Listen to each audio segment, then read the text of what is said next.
Hello amazing people, welcome back to my channel guys. On today's video I will show you how to make the side drape on the lower part of this dress, which is the skirt part. So here is the front part of the skirt. Okay, so I have this all lined up. I've turned it all with the lining. I've also fixed the dart. You can see this, I've given it a very good press. So what is left now is just to attach it to the upper piece, which is the top, and also join it to the back piece. Okay, so this is best to work on this piece first. It gives you a wider space to work before you now join it to the other side. So the first thing I'm going to do now is to know the part where my drape is going to start from, whether it's coming from the right to flow to the left or from the left to flow to the right. This all depends on your choice. So I'm going to work with what I have on the thumbnail, which is going to come from the left and flow down to the right. So this part is the left side facing me. So the first thing I'm going to do now is to take note of what the waist, from the waist length to about 1 inch. I'm just going to come down 1 inches from that waistline. Okay, so I don't need to actually start exactly at the tip of the waist. Remember, I'm going to be joining it to the upper piece, so I need to take note of that 1 inches mark. So that place is going to be the starting point of my drape. So from that 1 inches mark that I've made, then I'll now measure the length of my drape. It could be from say 1 to about 15 inches, or you can go below 11, 12, 13, just somewhere a little bit below that hip line. It's okay. So 15 inches is what I'm going to work with, so I'm going to chalk that down. So 15 inches to my length.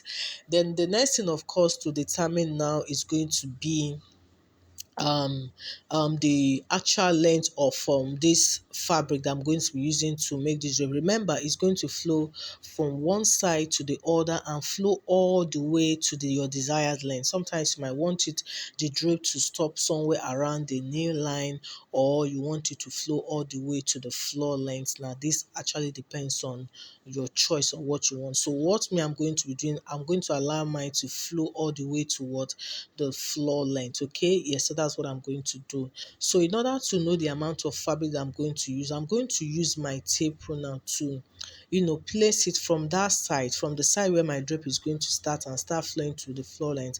I'll use my tape to just have an estimate to check it out. So in doing this now this is going to give me what an idea of how long I should cut out my fabric.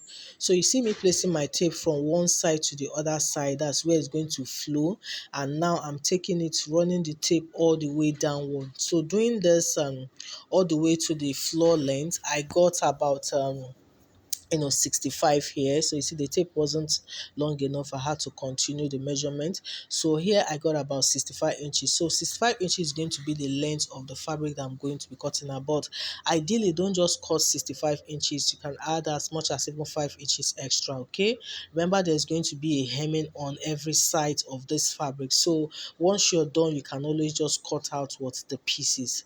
Then for the width, which is, remember, we're using the width of 15 inches, right? So to know the width of the fabric to also cut out, so you can see since it's 15, I can just multiply it by say 2 by 2.5 or even by 3.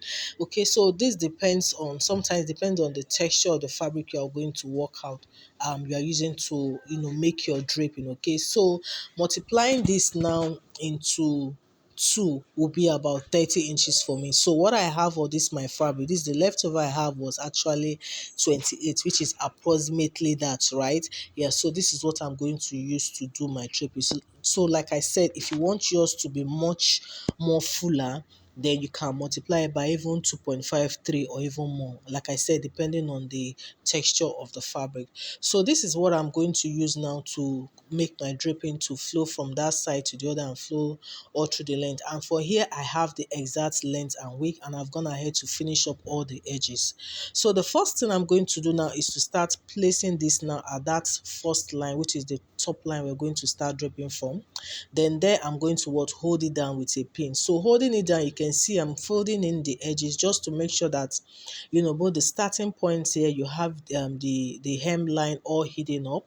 Okay, so I'm holding it down with a pin at that end, and I'm also going to hold it down to the end part. Okay, you can see me making my fold as well, just to secure the beginning and the end. And so when you are making this split, you feel that it's not enough, then you can decide to move up the drape line. You can decide to reduce the width all the way upwards. Okay, that's if you feel that it's not giving you the enough draping that you want.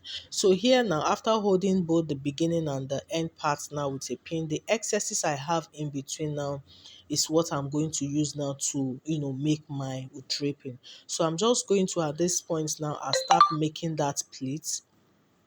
So at this point, I'm making this pleat now. You can see me, you carefully make this pleat.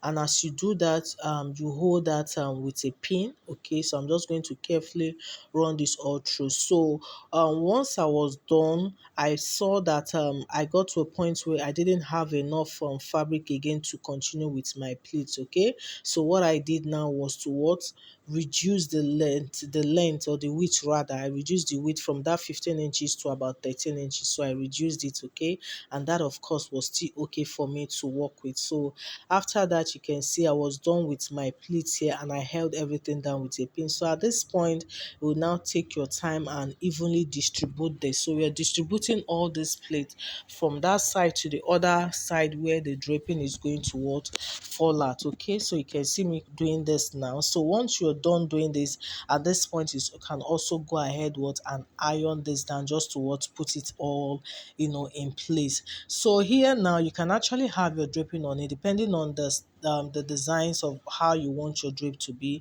But in this case, we want the other side to be much smaller. So what I did was to take the width of what I have on the actual part where I started draping, which was about 13 inches. So half of it was 6.5. So I used that as a yardstick to know, how to where to actually place the smaller part. So you can see me chalk that down. So I made it in such a way that this my plate is all going to run in between that the 6.5 inches. Okay, so also it's also important that before you start holding it down with a stitch, you also mark the hemline. Remember, you're going to be joining this to the back piece, so I needed to chalk it down so that when I'm making my stitch, I don't go beyond that line. Okay, so once you're done, you make your stitch on that part.